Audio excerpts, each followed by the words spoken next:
A ver, primero señalar que no hay un solo alcalde en Colombia que yo pueda decir que es mi alcalde, ¿sí? De mi tendencia, ¿sí? No, porque, digamos, porque tenga vínculos políticos con él. Y se suele decir que un dirigente político tiene tantos alcaldes y cosas de esas. Bueno, no hay ni uno. Dos, creo que no hay un solo alcalde del polo en municipios petroleros. Creo que no hay. Cosa que no es que me sienta orgulloso, sino simplemente lo señalo como un hecho. ¿Por qué? Porque este es un debate que se ha venido manipulando por parte del gobierno nacional y uno lo siente en las preguntas del periodismo, en el sentido de que quien no está aplaudiendo y quemándole incienso al gobierno nacional es que es sospechoso de corrupción. Entonces, por eso quiero dejar sentado que no estoy respirando por ninguna herida, ni se trata de estar discutiendo ningún centavo que tenga que ver con conveniencias políticas particulares.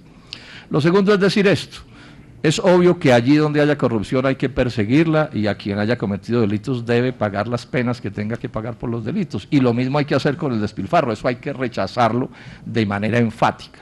Pero lo que no se le puede aceptar al gobierno nacional es la actitud maniquea de señalar que los malos son los de los municipios y los departamentos y que los buenos son los del gobierno nacional, como si en el gobierno nacional no pasara nada.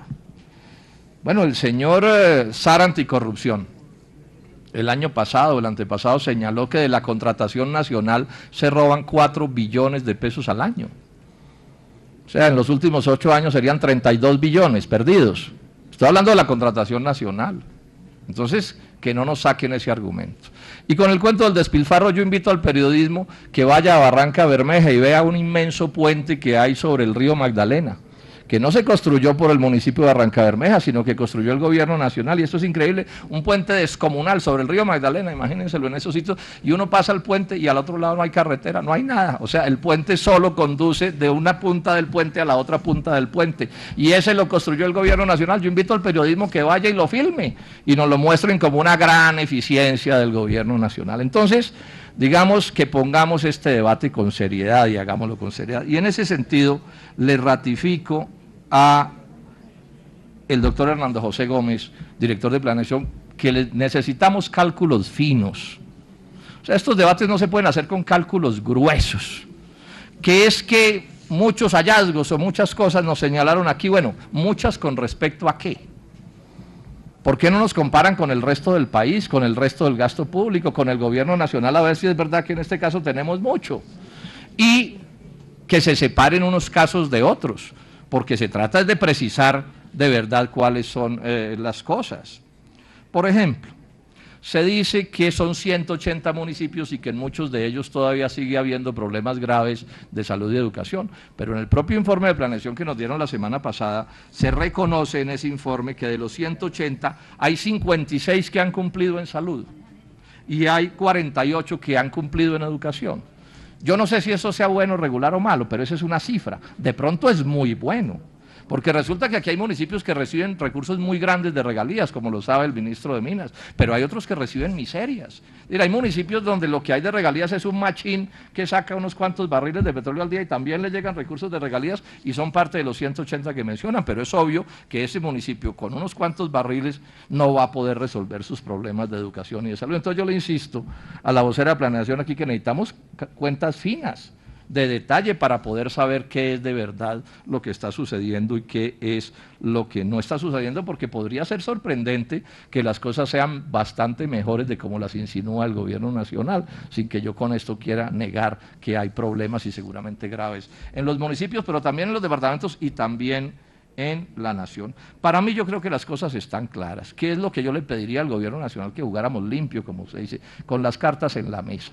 El gobierno quiere centralizar más todavía el gasto público, por muchas razones, unas de conveniencias prácticas, porque el país está medio quebrado en relación con los asuntos fiscales, porque no es verdad que haya bonanza petrolera. Le agradezco al ministro de Minas que nos haya reconocido que lo que dijimos aquí de que no había bonanza petrolera es cierto, y entonces están viendo a ver cómo centralizan más gasto en Bogotá. Ese es todo el debate.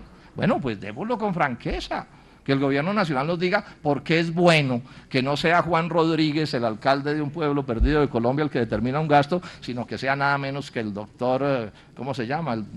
Echeverry, el director de planeación, el tan distinguido, y entonces, bueno, esa puede ser un debate que es mejor que esos gastos pues los determinen estos personajes y no gentes más sencillas de los rincones de Colombia. Pero yo digo, insisto en que el debate hay que ponerlo ahí. Y hay que ponerlo en otro punto en que han querido evadir. ¿Cuántos son los impuestos que no pagan las transnacionales? Yo en Villavicencio, doctora Marisa, el próximo jueves les voy a dar una cifra en que se van a ir de para atrás, de cuáles son los volúmenes de los descuentos de impuestos que no se les cobran a las transnacionales, de cómo siguen siendo bajas, y le confirmo, señor ministro, la cifra que le di hace 8 días sobre regalías, la que yo le di de que las de Colombia son de las peores del mundo, 8% promedio frente a 17% promedio, no es cifra mía, es una cifra, todas mis cifras son oficiales, es del Banco Interamericano de Desarrollo y le puedo entregar la fuente cuando quiera con toda precisión. Ese también debe ser parte del debate. Nos vamos a seguir con regalías efectivas del oro que son del 3.2% mientras destruyen a Colombia.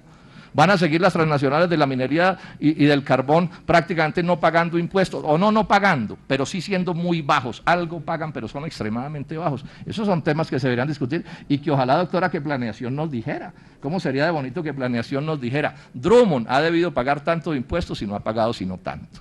Glencore ha debido pagar tanto y no ha pagado sino tanto. Esas serían cifras que enriquecerían muchísimo este debate y que yo nuevamente de manera formal le pido al Gobierno Nacional y me uno a la idea, señora Presidenta, de que este debate hay que irnos a fondo con él y hay que moverlo por las regiones, porque además lo que dice el doctor José David Name, amiguísimo del Gobierno Nacional de este y el anterior, y además está así, es cierto que aquí está en la norma, que la plata se la van a gastar en funcionamiento burocrático, pues peor, ministro, es que esto sí es horrible.